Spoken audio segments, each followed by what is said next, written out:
Welcome and thank you for standing by. All participants will be in listen-only mode until the question-answer session of today's conference. At that time, you may press star 1 to ask a question. Today's conference is being recorded. If you have any objections, you may disconnect at this time. I would now like to turn the meeting over to Dr. Loretta Jackson Brown. Thank you. You may begin.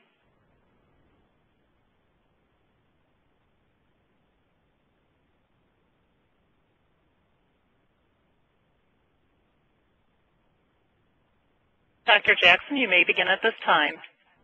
Thank you, Melinda. Good afternoon. I'm Loretta Jackson Brown, and I'm representing the Clinician Outreach and Communication Activity, COCA, with the Emergency Risk Communication Branch at the Centers for Disease Control and Prevention. I'm delighted to welcome you to today's COCA Call, Zika Update, Clinical Laboratory Testing and Care of Infants with Congenital Zika Virus Infection. You may participate in today's presentation by audio only, via webinar, or you may download the slides from our COCA webpage if you are unable to access the audio. Our webpage is emergency.cdc.gov/COCA. Free continuing education is offered for today's call. Information on how to earn continuing education will be provided at the end of the call. CDC, our planners, presenters, and their spouses, partners wish to disclose that they have no financial interest or other relationships with the manufacturers of commercial products, suppliers of commercial services, or commercial supporters. Planners have reviewed content to ensure there is no bias. This presentation will not include any discussion of the unlabeled use of a product or products under investigational use. At the end of the presentation, you will have the opportunity to ask the presenters questions. On the phone, dialing star 1 will put you in the queue for questions. You may submit questions through the webinar system at any time during the presentation by selecting the Q&A tab at the top of the webinar screen and typing in your question. Questions are limited to clinicians who would like information related to Zika virus infection. For those who have media questions, please contact CDC Media Relations at 404-639-3286 or send an email to media@cdc.gov. If you are a patient, please refer your questions to your healthcare provider. At the conclusion of today's session, the participant will be able to interpret revised testing guidance for newborns with possible congenital Zika virus infection, discuss clinical evaluation of infants born to mothers with laboratory evidence of Zika virus infection, and outline outpatient management of infants with laboratory evidence of congenital Zika virus infection with and without abnormalities consistent with congenital Zika syndrome. Today's first presenter is Dr. Sarah Oliver. Dr. Oliver is an Epidemic Intelligence Service Officer in the Division of Viral Diseases at the Centers for Disease Control and Prevention. She completed a pediatric residency at Cincinnati Children's Hospital Medical Center and a pediatric infectious disease fellowship at the University of Alabama at Birmingham. Dr. Oliver also holds a Master's of Science in Public Health and Applied Epidemiology from the University of Alabama at Birmingham. Our second presenter is Dr. Kate Russell. Dr. Russell is an Epidemic Intelligence Service Officer in the Influenza Division at the Centers for Disease Control and Prevention. Dr. Russell earned a Doctorate of Medicine from Dartmouth Medical School and a Master's in Public Health from Boston University. Dr. Russell completed a pediatric residency at Duke University Medical Center. At this time, please welcome Dr. Oliver.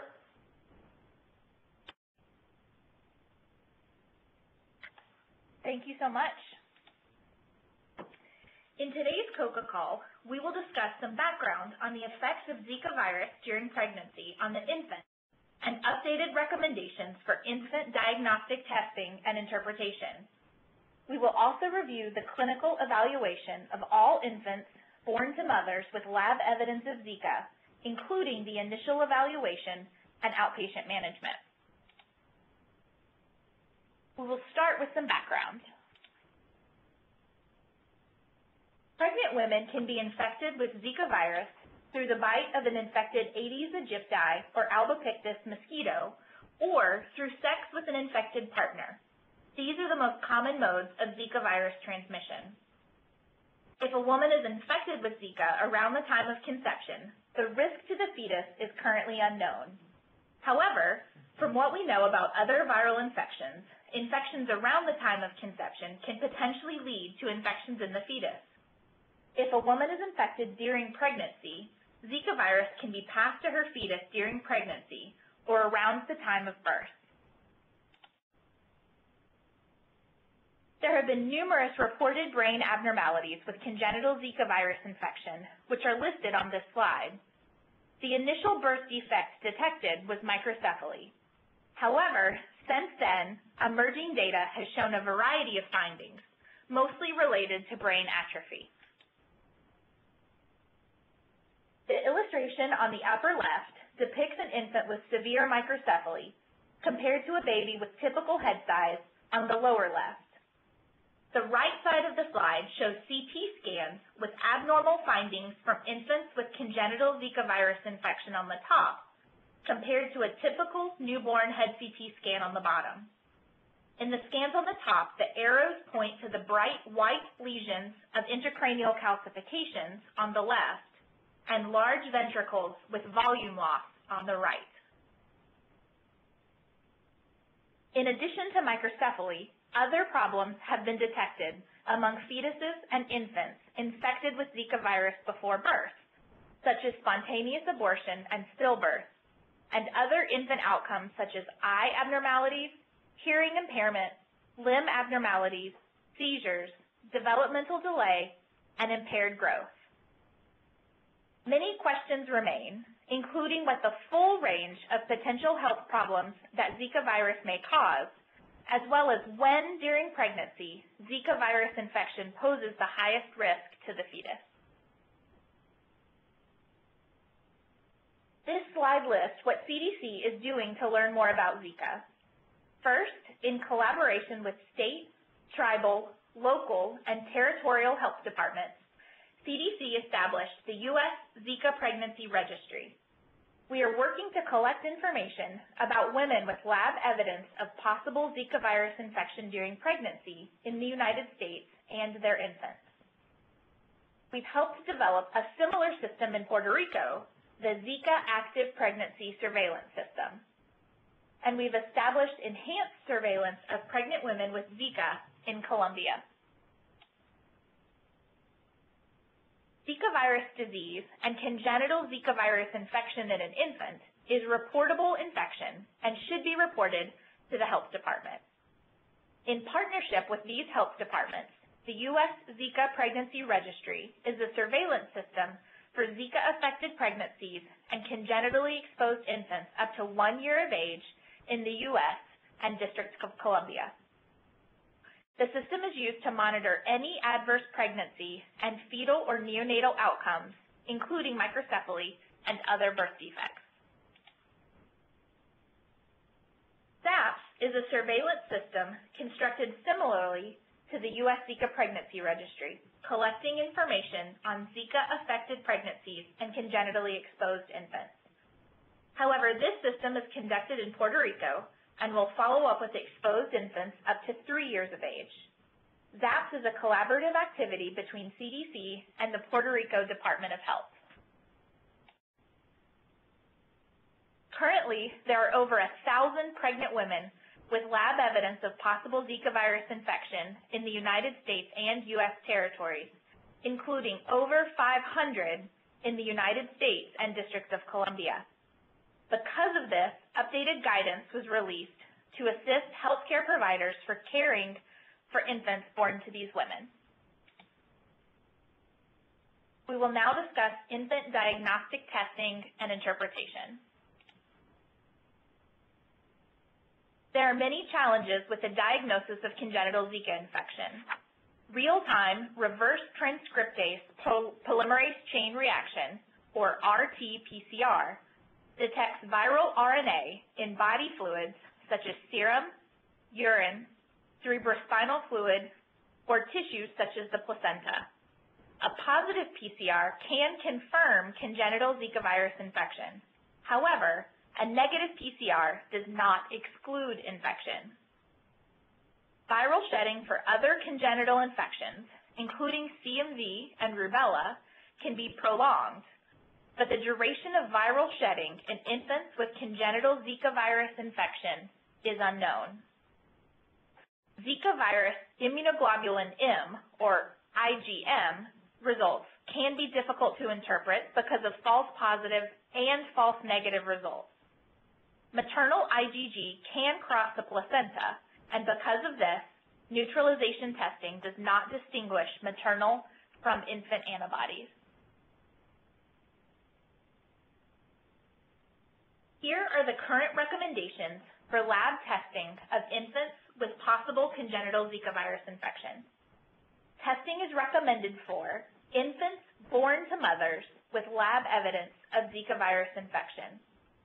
Lab evidence for mothers includes Zika virus RNA detected in any maternal clinical specimen by PCR, including serum or urine, or positive Zika virus IgM with confirmatory neutralization antibody titer.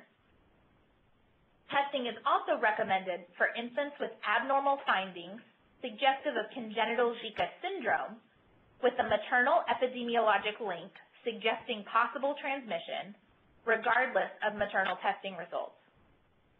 An epidemiologic link includes travel to or residence in an area of Zika virus transmission or sex with a partner who has traveled to or resided in such area. So what is congenital Zika syndrome? Congenital Zika syndrome is a recently recognized pattern of congenital anomalies associated with Zika virus infection during pregnancy that includes microcephaly, intracranial calcifications, and other brain anomalies, eye anomalies, and other findings such as clubfoot and contractures. Research is ongoing to further define anomalies associated with congenital Zika syndrome. Laboratory testing for congenital Zika virus infection should include collection of several samples. Zika virus PCR should be performed on infant serum and urine. Additionally, Zika virus IgM testing should be performed on infant serum. If cerebrospinal fluid, or CSF, is obtained for other purposes, PCR testing for Zika virus RNA and Zika virus IgM should be performed. Lab testing of cord blood specimens is no longer recommended as it can yield false positive results through contamination with maternal blood and might also yield false negative results. Infant testing should be performed within the first 2 days after birth. If testing is performed later, distinguishing between congenital, perinatal, and postnatal infection will be difficult. This is the table for interpretation of infant Zika virus testing. A positive result in a Zika PCR from an infant sample, regardless of Zika virus IgM results, confirms the diagnosis of congenital Zika virus infection. A negative Zika PCR, but with a positive Zika virus IgM, should be interpreted as probable congenital Zika virus infection. If both PCR and IgM testing from an infant specimen are negative, the infant is considered negative for congenital Zika virus infection, but these results should be interpreted in the context of maternal serology, clinical findings consistent with congenital Zika syndrome, and with confirmatory neutralizing antibody testing. The plaque reduction neutralization test, or PRNT, measures virus-specific neutralizing antibodies and is used to confirm the specificity of the IgM antibodies against Zika virus or to rule out a false positive IgM result. PRNT is a functional assay of neutralizing antibodies composed primarily of IgG. Since IgG crosses the placenta, however, PRNTs cannot distinguish between maternal and infant antibodies. This diagram illustrates which infants and children should receive PRNT testing.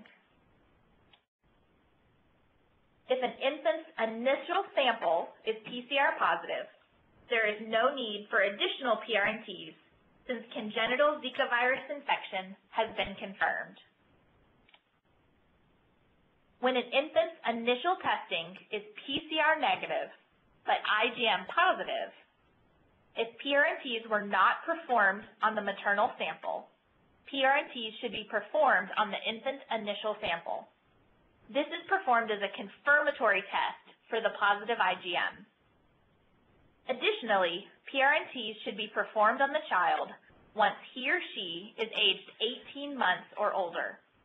By this time, maternal antibodies are likely to have declined. Since an initial IgM positive test result classifies the infant as probable congenital Zika virus infection, identifying neutralizing antibodies in the child can confirm congenital infection.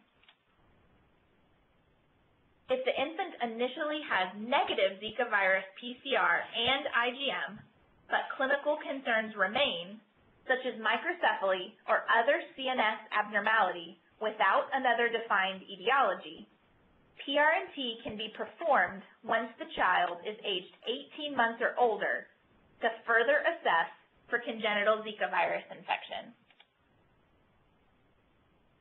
If PRNT results at 18 months are negative, the child should be considered not to have congenital Zika virus infection. If PRNT results at 18 months are positive, congenital Zika virus infection is presumed. However, postnatal infection cannot be excluded, especially for children residing in an area with active Zika virus transmission. Molecular Zika virus testing can be performed on placental samples as well. Detection of Zika virus RNA in the placenta can confirm maternal infection, but cannot distinguish between maternal and congenital infection. Placental testing can be helpful to confirm maternal infection in circumstances where maternal testing either was not performed beyond 12 weeks after exposure, or is not definitive for Zika virus. The clinical implications for an infant with Zika virus RNA detected in the placenta are unknown, especially if infant testing is negative. For infants born to mothers with risk factors for Zika virus infection during pregnancy, but maternal testing is not performed, then maternal diagnostic testing should be performed at the time of delivery. Placental PCR testing should be considered. Infant testing should be performed if abnormalities consistent with congenital Zika syndrome are present. If abnormalities for congenital Zika syndrome are not present, then infant testing can be deferred until the maternal test results are available. But if there are concerns with infant follow-up, testing and any further evaluation can be performed prior to discharge from the hospital. We will now move to evaluation and management with Dr. Russell. Thank you, Dr. Oliver. On July 21st and 22nd, CDC sponsored a meeting in collaboration with the American Academy of Pediatrics entitled Clinical Evaluation and Management of Infants with Congenital Zika Virus Infection. Multiple pediatric specialties, partner organizations, and other federal agencies were represented. The goal of the meeting was to gather individual expert opinion regarding evaluation and management of infants with congenital Zika virus infection to be considered in the development of CDC guidance for pediatric healthcare providers. There were three main areas of focus, including the initial evaluation and testing of infants born to mothers with laboratory evidence of possible Zika virus infection during pregnancy, outpatient management and follow-up of infants with laboratory evidence and findings consistent with congenital Zika syndrome, and finally, outpatient management and follow-up of infants with laboratory evidence of congenital Zika virus infection, but without findings consistent with congenital Zika syndrome. I will discuss the guidance for the initial evaluation. This flowchart can be found in the MMWR released on August 19th, and I will walk through it now. All infants born to mothers with laboratory evidence of congenital Zika virus infection during pregnancy should receive a comprehensive physical exam with neurologic exam, a postnatal head ultrasound, a standard newborn hearing screen, and Zika virus testing. A postnatal head ultrasound should be performed on all infants before discharge from the hospital, including those infants with normal prenatal ultrasound findings, because some abnormal findings associated with congenital Zika syndrome might not be readily apparent on prenatal ultrasounds. Further evaluation depends on whether the infant has findings consistent with congenital Zika syndrome. As a reminder, congenital Zika syndrome is a recently recognized pattern of congenital anomalies associated with Zika virus infection during pregnancy, which includes microcephaly, intracranial calcifications, other brain anomalies, or eye anomalies, among others. Infants with findings consistent with congenital Zika syndrome require additional initial evaluation and consultation with multiple specialists. A neurologist should be consulted for determination of appropriate neuroimaging and additional evaluation. An infectious disease specialist should be consulted for diagnostic evaluation for other congenital infections such as syphilis, toxoplasmosis, rubella, CMV, and others. An ophthalmologist should be consulted for a comprehensive eye exam and evaluation for possible cortical visual impairment prior to discharge from the hospital or within 1 month of birth. Endocrinology should be consulted for evaluation for hypothalamic or pituitary dysfunction. And clinical genetics should be consulted to evaluate for other causes of microcephaly or other anomalies if present. In addition to these, consideration should be given to consulting other specialists depending on the infant's needs. An orthopedist, physiatrist, or physical therapist should be consulted for the management of hypertonia, clubfoot, or arthrogrypotic-like conditions if present. Pulmonology or otolaryngology could be consulted if there are concerns for aspiration. And lactation specialists, nutrition, gastroenterology, or speech or occupational therapy should be consulted for the management of feeding issues as necessary. In addition to these consultations, infants with abnormalities consistent with congenital Zika syndrome should have an auditory brainstem response, or ABR, test prior to discharge to assess hearing. Infants should also have a complete blood count and metabolic panel, including liver function tests. Family and supportive services should be provided. This evaluation should ideally take place as soon as possible and prior to discharge from the hospital, and may be started prior to the infant's Zika virus testing results. When testing returns, if the testing results as confirmed or probable congenital Zika virus infection, CDC has further guidance for management and follow-up. If the infant's testing results are negative, the evaluation for other causes of congenital anomalies should continue, and the infant should receive care as medically indicated. Infants of mothers with laboratory evidence of Zika virus infection without abnormalities consistent with congenital Zika syndrome should also undergo Zika virus testing. Infants with confirmed or probable congenital Zika virus infection should receive newborn care and receive an ABR and ophthalmology exam within 1 month of birth to assess for hearing loss and eye anomalies. If the initial newborn hearing screen was performed as only otoacoustic emission testing, the infant should be referred for an ABR before 1 month of age. If the infant's testing results are negative for congenital Zika virus infection, infants should receive routine care. As a reminder, healthcare providers should report information on pregnant women with laboratory evidence of Zika virus infection and their infants regardless of infant testing results to health departments for inclusion in the U.S. Zika Pregnancy Registry or Puerto Rico Zika Active Pregnancy Surveillance System. Now to outpatient management. This table can be found in the supplemental material on the CDC website for healthcare providers caring for infants and children with Zika virus infection, and I'll walk through each row now. Infants with abnormalities consistent with congenital Zika syndrome and laboratory evidence of Zika virus infection require additional follow-up as outpatients. Infants with abnormal brain development can be at risk for hypothalamic dysfunction leading to pituitary insufficiency, and early manifestations of endocrine dysfunction might not be detected by routine newborn screening. Thyroid screening, including measurement of TSH and either free T4 or both total and estimated free T4, should be performed at age 2 weeks and again at age 3 months. If either of these results is abnormal, further evaluation of pituitary function should be performed by an endocrinologist. A thorough neurologic exam should be performed at age 1 and 2 months by primary care provider, and then as needed depending on the infant's clinical status. If not already initiated, neurology referral should occur for any abnormalities, including sleep problems and excessive irritability.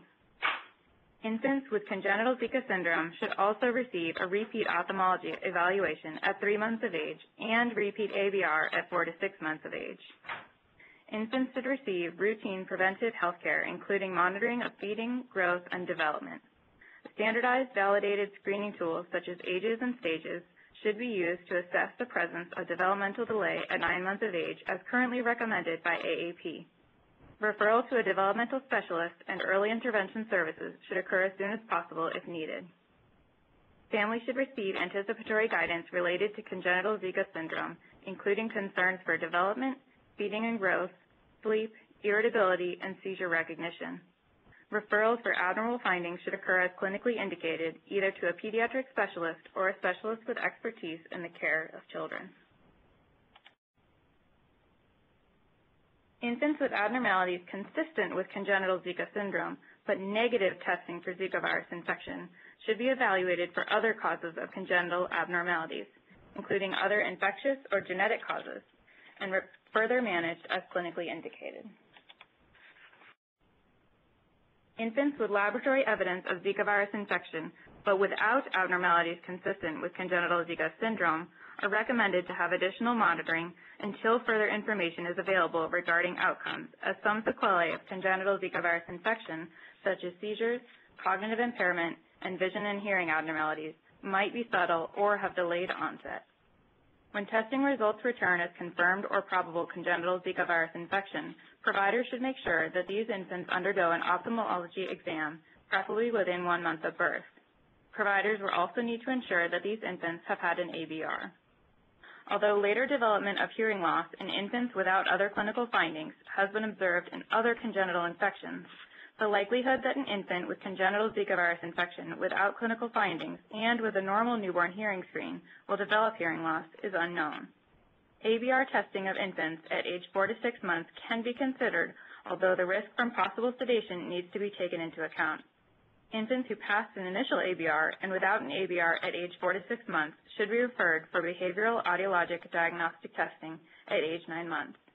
Behavioral audiologic testing is recommended because of a potential need for sedation with ABR testing in infants. The healthcare provider should closely monitor growth parameters and ensure developmental monitoring is performed by caregivers and healthcare providers, in addition to age-appropriate developmental screening at age 9 months. Anticipatory guidance provided to caregivers should emphasize developmental milestones, feeding and growth, sleep, irritability, and seizure recognition.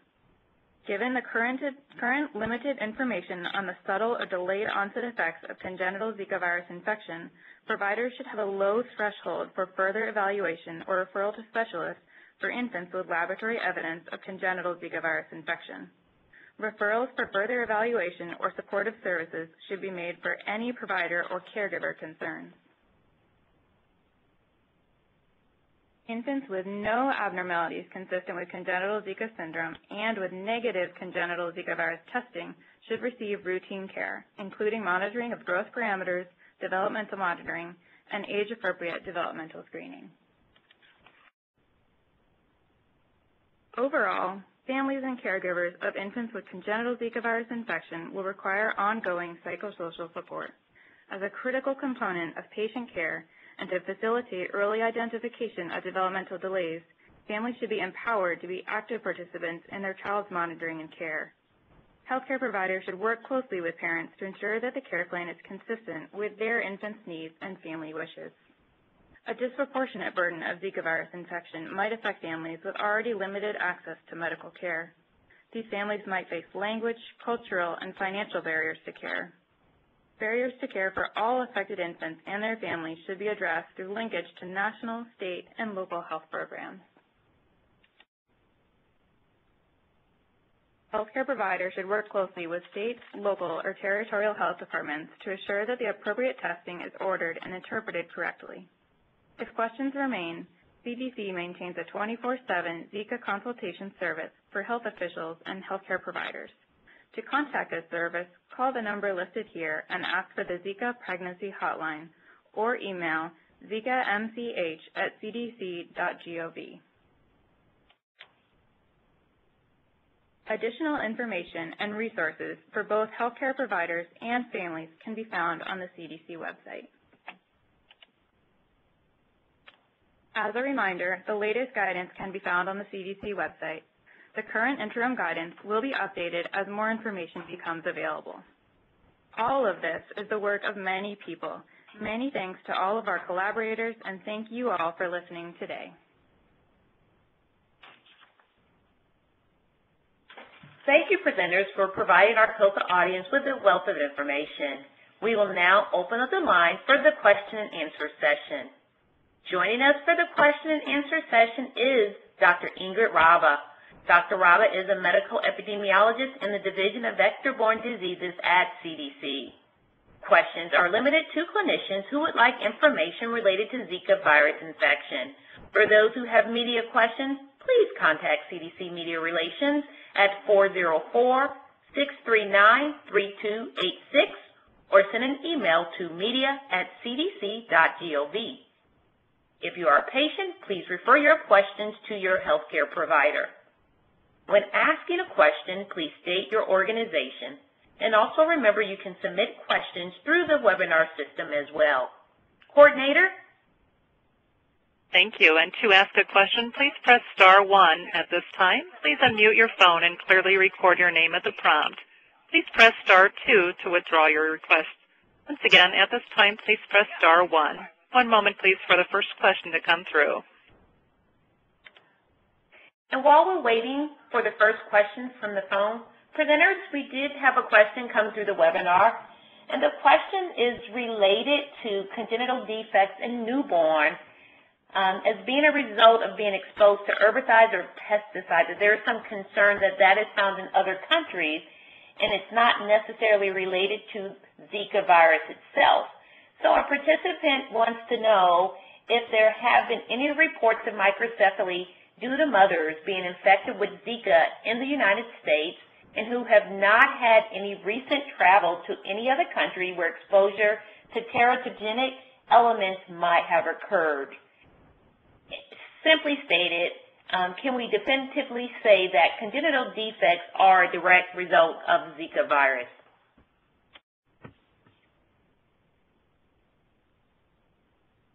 Thank you for the question. We're lucky to have with us Dr. Rasmussen, who actually wrote the New England Journal paper on microcephaly and congenital Zika virus infection. So she's going to answer this question. Thank you, Dr. Oliver. I'm Sonia Rasmussen. I'm a pediatrician and clinical geneticist at CDC. And I thank you for asking that question because I've seen that asked several times previously, especially on the internet. And I think we have really strong evidence that Zika virus is the cause of microcephaly and other serious brain defects, and as you heard, many other problems as well. There are a number of pieces of evidence that we use to put together that puzzle to be able to say that Zika virus is the cause of these problems, and that included information that Zika virus was actually found in the brain of babies. Even Zika virus that was able to be grown later on was found in the brain of babies with Zika virus infection. Some of the women that had microcephaly had babies with microcephaly had only a very short exposure. So they were only in another country for a few days, and so they would, if it was caused by an exposure to an insecticide, that would have been a very short exposure versus an infection where you come back and the damage to the baby's brain continues because the woman is infected. Another thing is that those insecticides have been evaluated carefully. They've been used for many, many years, and we haven't seen an increase in microcephaly before. Both the World Health Organization and the EPA the Environmental Protection Agency have both done careful reviews looking for problems with these insecticides and have not found any evidence that they cause microcephaly.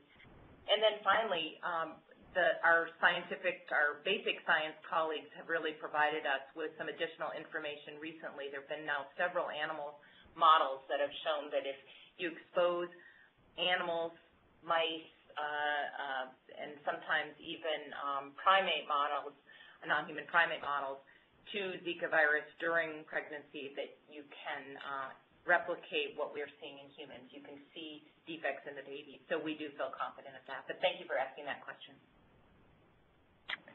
Thank you, Dr. Rasmussen, and thank you for joining us for the Q&A session. Coordinator, do we have a question on the phone? Thank you. Our first question is from Mia Lingenfelter. Your line is open. Yes, I have a question regarding placental testing. Is that a swab or a send-out of the placenta? Thank you for the question. So it's a pathology test. You send a specimen here, and actually included in the MMWR where it talks about this is the link to the pathology form that's required, and that is also on the CDC website as well. So it explains how to get the sample here. Yeah, it's an actual piece of placenta that's sent here. The PCR test is done on the piece of placenta. Thank you. Thanks.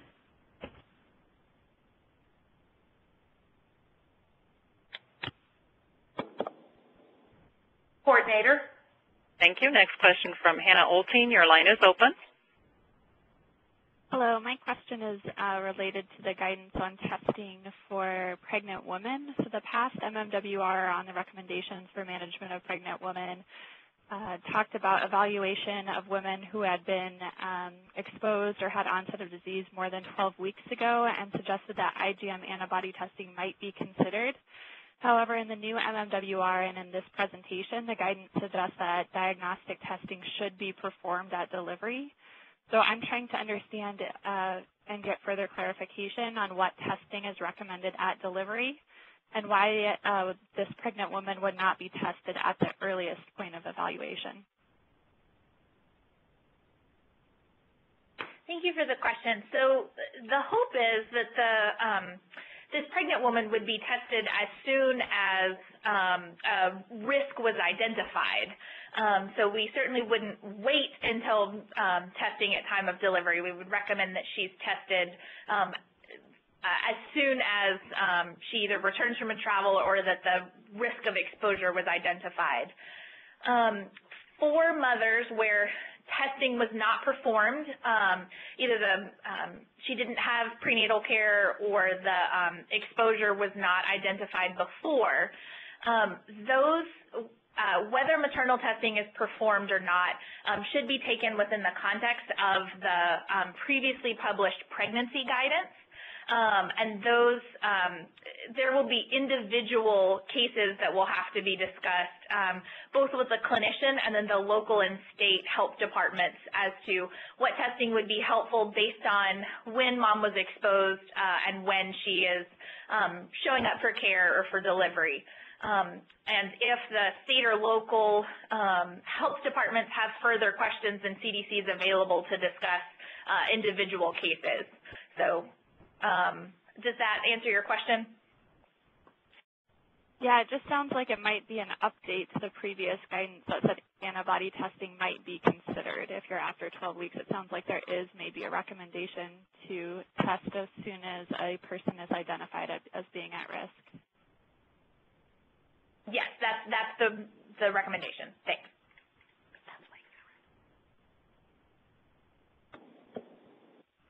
Presenters, staying in that same lane, we have a question from the Alabama Department of Public Health. And for a pregnant woman who had a positive exposure history to Zika, but who did not have testing and presented to a healthcare provider with a fetal death, and testing is done on the mother, but the testing is negative, is there any additional testing needed for the fetal tissue?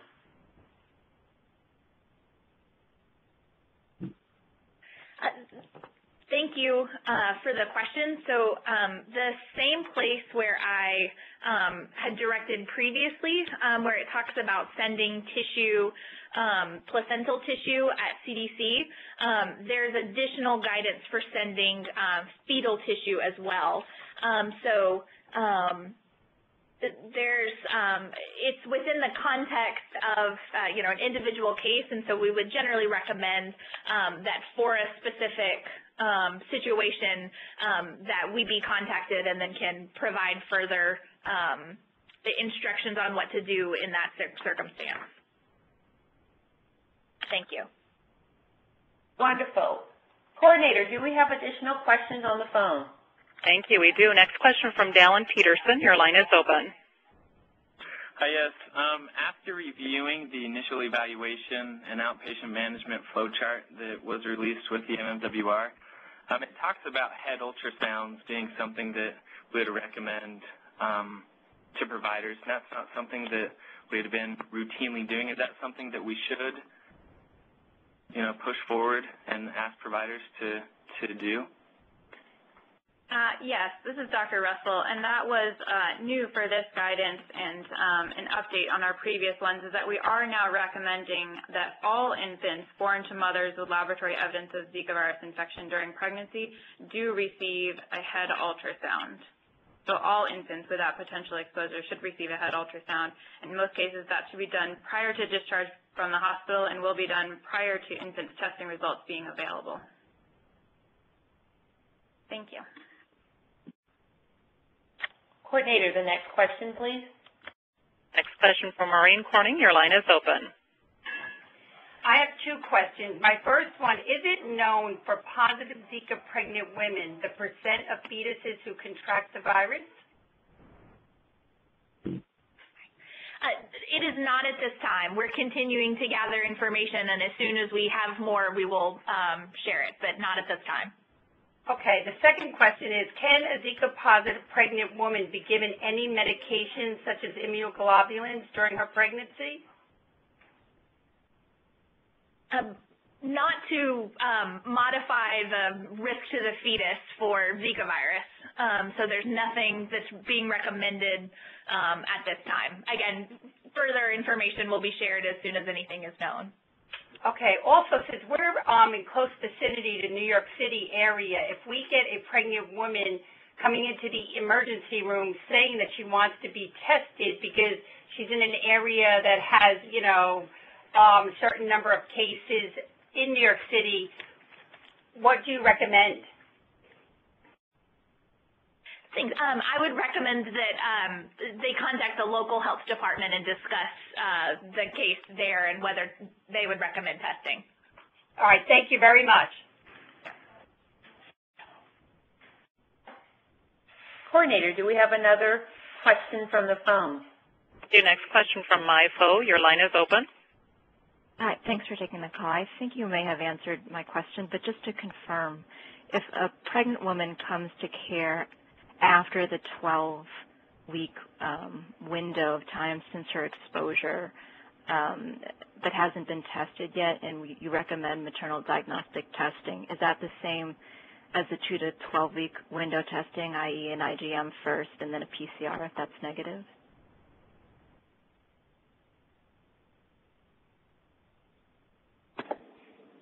So maternal testing outside of that 12-week window might be considered.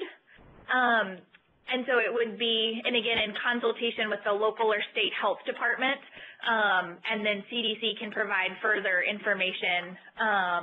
But I would refer to the pregnancy guidance that's previously been published. Okay. Sorry, this is Ingrid. Is it all right if I chime in on this question? Please do. Please do. Sorry, so just to tie in with that, and that was to do with Hannah's question as well. And we do have kind of the difficulty in terms of interpretation of test results of that time period after 12 weeks, or 12 weeks after last exposure, which was the reason for, suggesting that testing could be considered, but with the realization that there are limitations in what that testing can tell, because that would be testing by IgM, possibly and PCR as well, and a negative IgM as well as a negative PCR, that may not rule out or does not rule out infection when the exposure has been remote. But as indicated, per the guidance that's issued now, if a woman is not, if she presents after 12 weeks, is not tested at that point in time, that testing will be required at the time of infant delivery. And I think that the discussions that have been had is the valid suggestion that if the IgM is going to be waning over time, then you might have a better chance of even catching that IgM if she were tested earlier on. But I think it is important that people are aware of the caveats of that negative test result and what that actually means, that does not necessarily indicate that the woman was not infected. Thanks. Thank you. That makes sense. So it's feasible then to test a mother outside the window of time with a caveat understanding the limitations of the test. When the mother does deliver, you would consider retesting the mother as well as placental and infant testing. Well, if she's been tested fairly late in the pregnancy as well, that probably would be sufficient, and that's why the guidance does indicate if she was not tested during the pregnancy to do that at the time of birth. Okay. So that, if the testing was done after exposure at a sufficient time period, then that should suffice, and she would not need to be retested at delivery specifically. But just again to reiterate that those test results do need to be interpreted with caution. And I think what we've tried to indicate, and the speakers have repeatedly alluded to, is just that we are really strongly encouraging clinicians to speak with their local and state health departments if these scenarios arise. And certainly we are trying to provide as much assistance as we can from CDC side in terms of discussing those cases as well where the need arises. So thank you. We would also like to reiterate given the limitations of testing, that the previous pregnancy guidance also recommends serial ultrasounds for the pregnancies as well. So, Dr. Oliver and Russell, again, staying in that lane of ultrasound, we have a question from the webinar, and that's, should a woman with evidence of congenital infection on perinatal sonograph deliver at a tertiary care center? And also, essentially, the participant wants to know, are there any other signs that a baby is symptomatic besides looking for signs of Zika syndrome? Is there anything else they can do besides, I guess I'm thinking the ultrasound?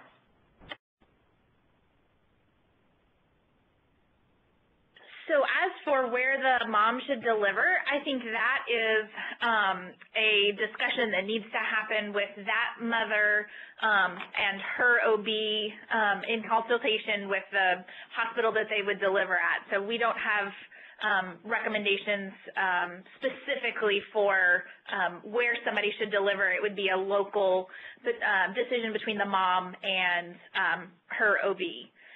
As for what else should be looked for symptomatic, from a prior to delivery standpoint, it would be the serial ultrasounds that are recommended in the pregnancy guidance, looking for signs of microcephaly, growth restriction, things that are listed there.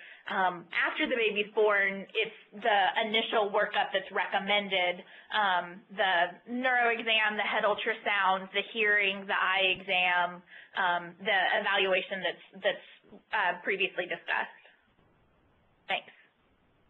Wonderful. Thank you for covering that. Coordinator, do we have another question from the phone? Thank you. Next question from Elizabeth Shipman. Your line is open.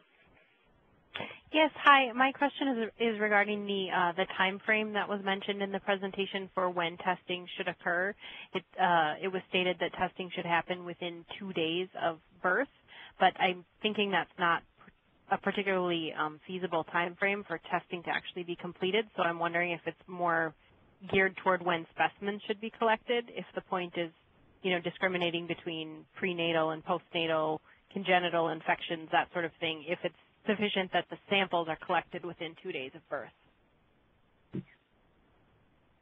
Thank you. Yes, we meant that the specimen should be collected within the first 2 days after birth. We're aware that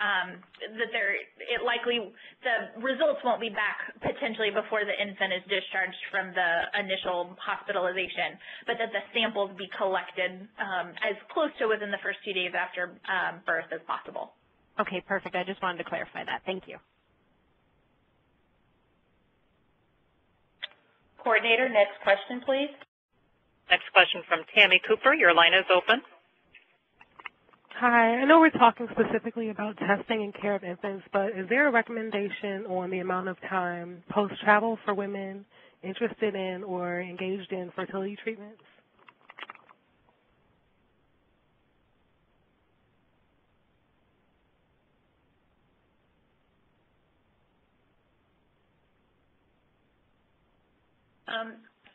There is information on the CDC website about recommendations for women who have traveled to wait, and I believe that timing is 8 weeks.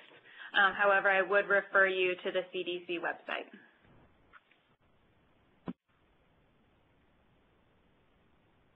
Coordinator, do we have another question from the phone? Thank you. Next question from Ellen Lee. Your line is open. Hi, thank you so much for taking my call. I have a few questions, but maybe the first that I'll focus on is, could you discuss a bit more the disadvantages or the issues with using cord blood, serum from cord blood for testing infants, particularly the false negative testing?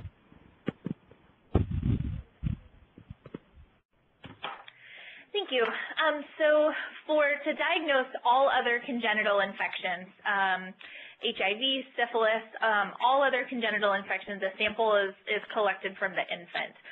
So part of the recommendation was just in an attempt to standardize diagnostics of congenital Zika virus infection the way that HIV and other diagnostic tests are done. There have been case reports of false positives and false negatives obtained using cord blood samples for other congenital infections. So that is where the recommendation came from, was to best determine what's going on with the infant, we wanted infant samples. Okay, thank you. Also, your mention about considering the testing of placental tissues in the context of, let's say, a mother whose testing status is unknown for Zika and an infant is delivered. Now, that seems to be a bit different than previous guidance, and I know that usually to submit placental tissues to CDC for testing, we either need to have an infant with concerning findings or a mother who's already had laboratory evidence of Zika. So is there now a broadening of criteria for accepting placental tissues at CDC for pathology testing?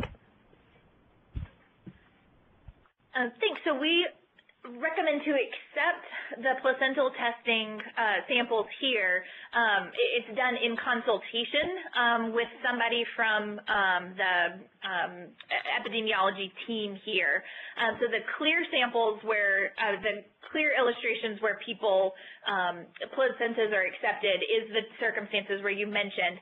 However, the issues where we listed in the MMWR where mom's testing was either potentially not performed outside of the window, or was nonspecific, are circumstances that the accepting pathology branch takes into consideration. So it would still need to have a consult with CDC, and so it's taken on a case-by-case basis, but those are circumstances where CDC recognizes placental testing could be helpful. Okay, great. And I guess, sorry, the last bit is about doing PRNT for infants. And so I know you discussed the sort of algorithm for evaluating an infant, and that the question of doing PRNT seems to be certainly influenced by mom's testing status. So there was the particular scenario where an infant's testing is PCR negative and IgM negative, but that you might consider PRNT at the age of 18 months or older if you have any concerns for that infant. Now, it seems like even though you might be detecting maternal antibodies, that there would be a potential role for PRNT even earlier than that, because if you saw Zika, and if you saw titers for Zika at an earlier stage, that it might be useful for the clinicians. So I'm wondering if you might have any comment about that. Thank you. I'll say something and then let Dr. Rabe state as well. So the problem, if it's a negative, that could be helpful. If it's done prior to 18 months. If it is a positive, then the issue becomes it would be difficult to distinguish between maternal or infant antibodies. So certainly similar to what's recommended for HIV, if a test is done at 12 months and it's negative, it can be helpful, but if it's positive, you likely have to repeat again. And so we recommended it 18 months just so we weren't having to potentially do multiple PRNTs on a single infant. Yeah. Sorry, this is yes. So thanks very much, and as always, very thoughtful questions in terms of the practicality of that. And I think there are a couple of issues. Even if the PRNTs are positive for Zika in the infant, those may still be reflecting Zika PRNTs in the mom. And it really is not clear from the data that we have whether there's any kind of reliable, quantifiable difference in the PRNT profiles between infected infants and kind of what's passively transmitted from the mom. So that does make it very difficult to evaluate an infant's PRNT findings. There are obviously a lot of studies in progress at the moment together with collaborators in other countries that are really seeing a vast burden of disease, and we are trying to get a better handle of the laboratory performance characteristics. But at the moment it's just very difficult to pass out in terms of what to make of those infant PRNTs when they are likely a reflection of what's going on with mom at the time. So, maybe those data that are generated may change the approach over time, but that's kind of the level of where we are right now and how much we can interpret from those findings. So really there is most benefit from, as mentioned, a negative result, but a positive result, we don't have enough right now to be able to make a call based on that as to whether congenital infection actually occurred in that interim period. Thank you, Dr. Robert. Coordinator, we have time for one more question. Lucy Marquez, your line is open. Hi, thanks for taking the call. I am struggling a little bit with the practicality of even the specimen collection at 2 days. Just as a PDID specialist, we've already seen patients who've come up from outlying hospitals that weren't tested at delivery that have come in for evaluation. And so I just was hoping if you could further elaborate a little bit more about the downfalls of not collecting the specimens in that 2-day window, particularly if you're talking about a population that resides in an area where there's no ongoing active transmission. If you're testing, say, at the 2-week period or even within the neonatal period, what are the downfalls compared to that 2-day period? Thanks. So the recommendation was 2 days after birth, if possible. So recognizing that is ideal. Obviously, there will be situations where that potentially isn't done. Certainly, if the baby's not stable enough within the first 2 days, or if they were in a location where it couldn't be obtained for some reason. The further out you go from birth, the less information we have regarding what a positive or negative test would be. So that's why the recommendation was made. However, there is some concern that if there were concerns for breast milk transmission, further testing wouldn't be able to distinguish between a congenital versus kind of a postnatally acquired from that circumstance. However, it's we understand that there might be circumstances where testing should be or would be performed later. I would like to say that given the concern for potential, even with the theoretical concern for breast milk transmission, we're still recommending that moms be given the opportunity to breastfeed. We're just saying that's a situation that could provide an additional area that might make the testing performed after the first 2 days of life slightly more difficult to interpret. And this is Ingrid. So just one other thing to add is that especially for the serologic evaluation, we do also have, to take into account other flavivirus activity in an area. So, it's not clear at this stage how much cross-reactivity there might be with West Nile virus, for example, but if there were West Nile circulating in an area within the months after birth or weeks after birth even, and there's a possibility for neonatal infection, then that may also obscure the findings. So that's one additional consideration that we have in that as well. And again, kind of encouraging the earlier specimen collection if at all possible.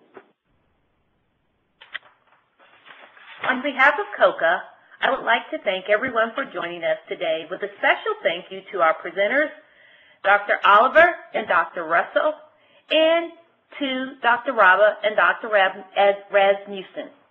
The recording of this call and the transcript will be posted on our COCA webpage at emergency.cdc.gov/COCA within the next few days.